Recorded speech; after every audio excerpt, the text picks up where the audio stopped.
You're listening to WTIM, your information station. It's time now for your expanded local news. The Taylorville Park Board of Trustees will hold their regular monthly meeting tonight on June 23rd at 7 p.m. It will take place in the Manners Park Dining Hall. After the call to order, the board will move to approve the minutes from May's meeting. The treasurer's report will then be discussed.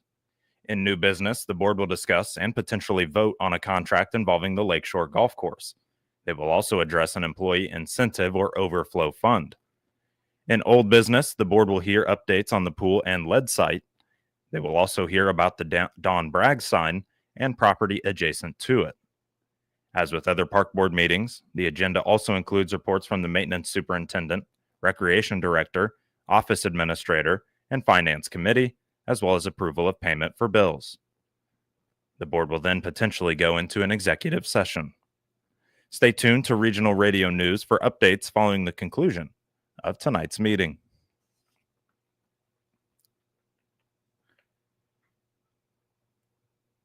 Christian County held a commencement for their treatment court, and the ceremony honored those who have gone through treatment for drugs and are now on the right path to sobriety and also moving forward. The ceremony was held alongside Judge Brad Paisley and honored 5 graduates: Josh Bland, Sky Hallman, Keith Weller, Jeremy Reese, and Byron Kay. Judge Paisley says that he has done over 20 ceremonies and over 90 people have graduated. The judge says that the numbers don't lie. The problem-solving court is working. But the transformation has only occurred because you were willing to take that first step, which is the hardest one, they said, but then to take the next step and the next step and the next step, and to keep taking it. And we've been proud witnesses of your transformation so far, and we're really interested to see how it continues.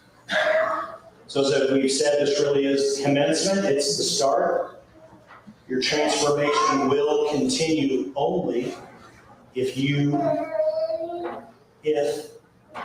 choose it to continue.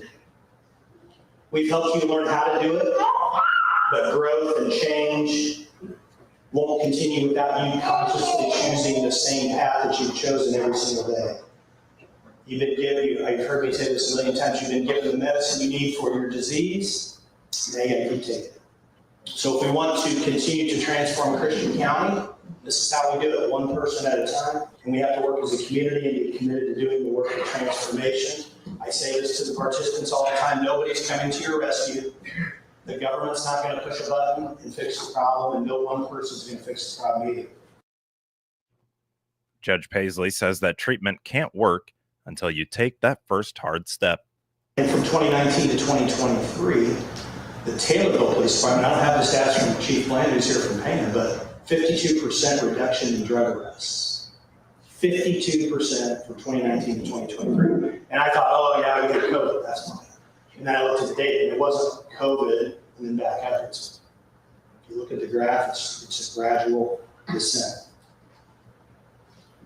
Why is that? I asked Chief Will that. Why is that? And we agree, it's treatment, it's safe passage, it's recovery homes, it's all the recovery community that's sprouted up, and all the things that have followed over the last 15 years, we're making a dent.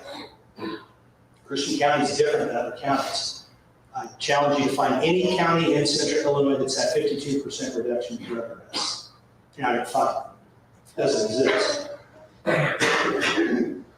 So what we're doing is we're reforming the community. We're never going to probably rid the community of drugs, but through all kinds of things, which I'll talk about in a minute, we're seeing change.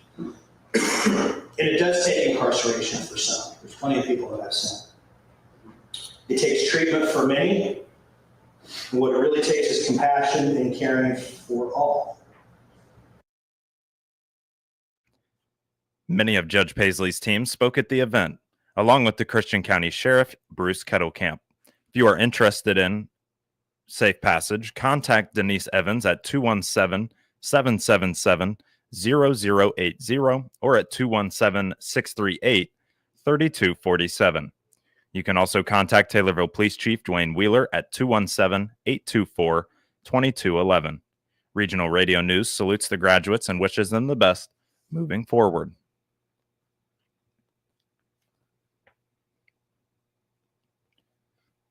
The Taylorville Fire Department spent a good portion of Saturday fighting a fire on the east side of town. The road was blocked off for several hours as the firefighters battled the fire and the heat itself. The fire occurred on East Franklin Street. There were no injuries reported in the house. However, the fire department reported that one firefighter was treated for heat exhaustion but is now recovering. The Taylorville Fire Department also assisted in a structure fire on Saturday morning in Stonington.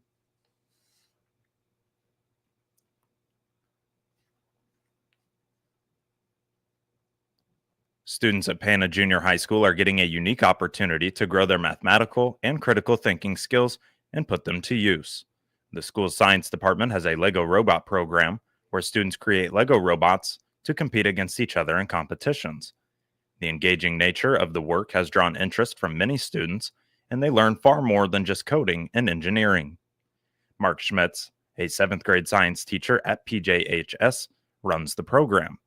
The school ran it previously, but Schmitz restarted it thanks in part to encouragement and guidance from other administrators.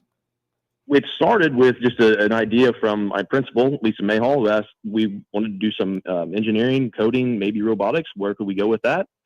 I was aware of the Lego robotics program that we introduced about 7 years previous in some other classes, but there are newer versions available. I asked her if we could get our hands on that. I could definitely produce a class from that. She definitely helped me out there dramatically, got these kits in our hands, and we rolled from there. I run this class out of my science classroom, so I've dedicated in that space one lab table to the class where I set up a competition zone for them. Students throughout the year come in to each quarter, and so each quarter I have a different number of students that get to work on these. The first 3 quarters I run the same competition, and I take at the very last quarter, or 4th quarter of the year, the groups that scored the highest amount of points in those competitions. I bring them back for our kind of Lego Masters class, we called it. The students quickly learn the heavy role that math plays in their work and other factors that affect the calculations that they make. All objects are placed in a fixed location, so their distance of travel doesn't change from run to run. They have to get down how far I need to go, under what time I need to go there. They also learn very quickly that moving faster with a robot isn't necessarily the best because it's not repeatable. The faster you go, the more objects you might encounter that throw you just a little bit off. A fraction of an inch. I'm talking about less than a 16th of an inch difference over 4 feet can translate into being off 4 or 5 inches. So if you're at your next objective, you have got to be turning at the same rate every time. You've got to be moving to the same object you get each time. That becomes complicated and tedious, but it's great brain work for them. They figure out, they go through these, they solve their problems. I love seeing that aspect of it because you see these kids who, honestly, they struggled with grit and trying to overcome problems, and I just get to see these kids go over and over and over again and struggle, but honestly, they keep their heads up, they're positive about it. It's a great experience for them and me as well. Schmidt says that Lego has done its part to make its robots kits as simple and intuitive as possible. They create experiences which are fun and educational for kids of all varying ages. So about 20 years ago, Lego got into the education aspect of their company with robotics, and they've started to produce over the years a number of kits for kids to use and code with. Their latest version is a version that goes from kids from kindergarten all the way through college because of the coding they've embedded in that. They're a very good company in listening to their teachers that are using it, taking the feedback, and this is where this newest model has come from. The components in it they try to do a good job of getting high engineering aspects out of all the pieces they include, but at a low cost for schools. So with that kit, the bounds are limitless for the kids. With some add-ons, they're coding. They can do all the way from picture blocks all the way up into JavaScript and writing their own code. Throughout that process, the coding process, it's really imperative to make it as simple as possible. Code that is long and complex generally doesn't work, and they learn that very quickly. This is the first year of the program's restart. Schmitz hopes to incorporate it for all grade levels at PJHS so students can get more out of it. Well, luckily at the junior high, we have 3 grade levels, 6, 7, and 8. So in the future, what I'm trying to do is get our kids in younger for this class, teaching them same skills, setting up the same competition so they can have those opportunities on their own to succeed. And with the older kids, we're going to try to get them outdoor. We're looking for competitions to actually enter them in, so their time in class would be utilized for preparing for those competitions, practicing. There are a number of different Lego robotics as well as other robotics competitions that are offered. The number has dropped in the recent years, but I'm hoping that trend changes, that picks back up, and we can get these guys into not just Lego, but the other opportunities out there. Because if we're talking about skills for the future, I don't think there's any better skill set to have than mathematics, engineering, and basically the overall ability to think. It's going to benefit them no matter what they choose to go to. More information on Pana Schools is available at panaschools.com. Mark Schmitz appeared as a guest on the WTIM Pana Morning Show.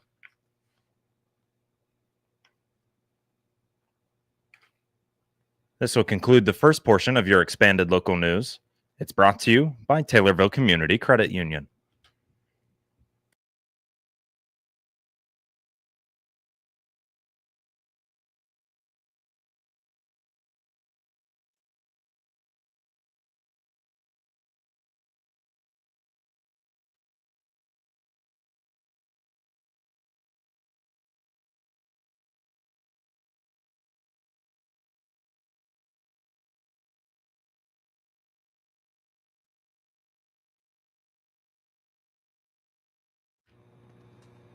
Pana Community Hospital Foundation is looking to give away prizes to their community before hosting their 32nd annual PCH Foundation Golf Scramble. From now until the end of June, area residents can enter for their chance to win one of 4 prizes through the Foundation Summer Raffle. Tickets are $10 apiece and are open to anyone for purchase. Melissa Reibolt, Executive Director of the Pana Community Hospital Foundation, details the raffle and how to get your tickets. Yeah, so Pana Community Hospital is doing our summer fundraiser right now, and we have acquired 4 great raffle prizes. Anyone in the community can purchase raffle tickets for $10 each for a chance to win one of the 4 prizes. This is, we hope to, have it be a pretty good fundraiser for us this summer. We'll be selling tickets through June 30th. So the tickets are available at Pana Community Hospital Foundation. They can contact me, give a call here at the hospital. I'll make sure that they get their tickets. They could, always email me. We also have Pana Community Hospital Foundation on Facebook. So a lot of people will message me that they need a ticket on Facebook, on our social media page. So there's a variety of ways to get tickets. We also have 14 board members, and our board members have tickets as well. So it shouldn't be too hard to get a ticket in your hand. As for the prizes, a 28-inch Blackstone griddle and Cardinals tickets highlight the 4 potential winnings. Okay, so first of all, we have a Blackstone grill. I think these are becoming very popular with people that love to grill and everything. It's a 28-inch griddle, and it comes with an accessory kit, which is all the stuff that you need if you have a Blackstone to cook with that particular grill. And that one has about a $500 value. So that's one of the prizes. Next up, we have a meat bundle from Save a Lot.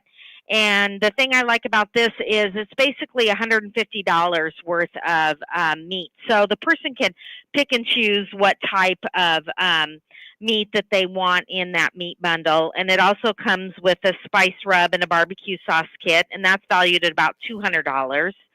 And then we've also got 4 St. Louis Cardinal baseball tickets. And we're going to throw in a $50 gift card with that to get you down to the baseball game. And that's a $200 value. And then we also, last but not least, we've got 2 tickets to Holiday World. And we're going to throw in a $50 gas card to that. And that's worth $200 too. So we've got 4 really good prizes. On August 29th, the foundation will host their 32nd annual golf scramble at a new venue. The Moweaqua Golf Course is an 18-hole course, and meals will be provided for your team of 4. It is going to be held on Friday, August 29th. It will be held at the Moweaqua Golf Course in Moweaqua. That's a beautiful 18-hole course. This is the first year we're bringing the golf outing to Moweaqua, so we're kind of excited about having a new venue. And there is a 9 a.m. shotgun start, and registration starts at 8. So the golfers will start getting there about 8 o'clock. We'll send them all out about 9. And this is just a wonderful way to support Pana Community Hospital. We have, all different kinds of ways that people can help us out with this particular golf outing.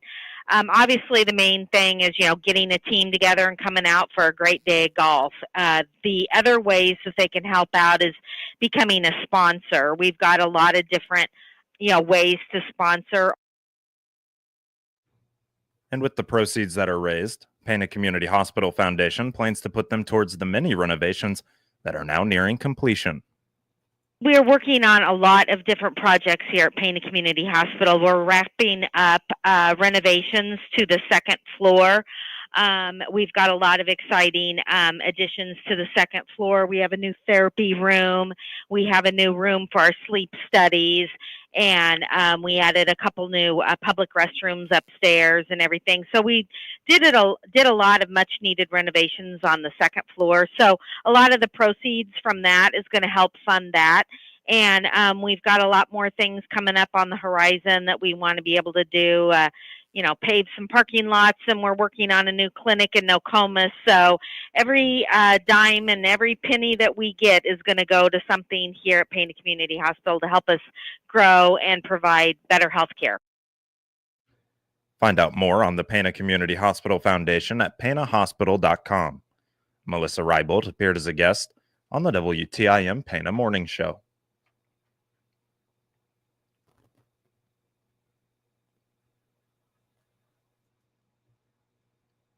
It's a persistent challenge finding officials to work for the Illinois High School Association. According to IHSA Executive Director Craig Anderson, the shortage is trending in the right direction, but it remains challenging across 16 different sports.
The IHSA recorded a decline in physical officials in 2025, but noted an increase in licenses, which is a positive sign. To address the issue, the IHSA plans to host an official conference on July 11th through the 12th in Bloomington Normal. Those interested in becoming an IHSA official can learn more at ihsa.org.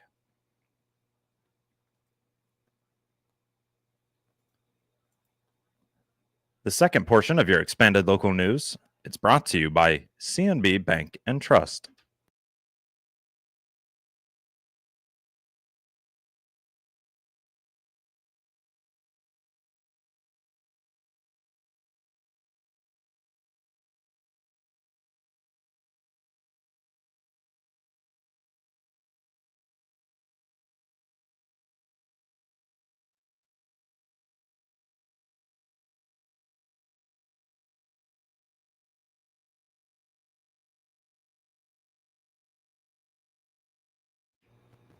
Moving now to obituaries, which can be found at TaylorvilleDailyNews.com and are brought to you by Sutton Memorial Home.